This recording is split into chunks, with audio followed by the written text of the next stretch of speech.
ማን ነው? ባለቤትሽ ነኝ። እኔን ነው ማን ነው የምትይ? በሌሊት በሬ ሲንኳኳ መጠየቄን ያስከፋ? በይክፈች በሩ ነው። አልከፍት። ምን ቆርጦሽ ነው ማትከፍቺው? የት እንደሄድክ ሳትነግረኝ 1 ወር ሙሉ ስልክህን ዘግተህ ጠፍተህ ደስ ሲል መተህ ክፈች? የጠፋሁት በስራ ምክንያት ነው።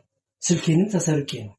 ይህን ያህል ጊዜ በሀገር ውስጥ ስልክ ጠፍቶ ነው ደውለህ እዚህ ነኝ ያላልከኝ ነው ወይስ ለኔ ደንታ ስለሌለህ ነው? ኧረ በጭራሽ እንደምትጨነቂማ አውቃለሁ። ሰውዬ አልከፍትም።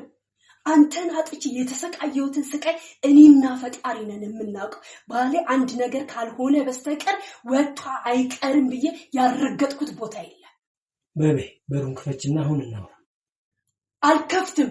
ወደ መጣበት ተመለስ። ከዚህ በር የትም ንቅንቃል። እሱ ምርጫህ ነው። ሲነጋ ሽማግሌዎቹ ባሉበት እንነጋገራለን።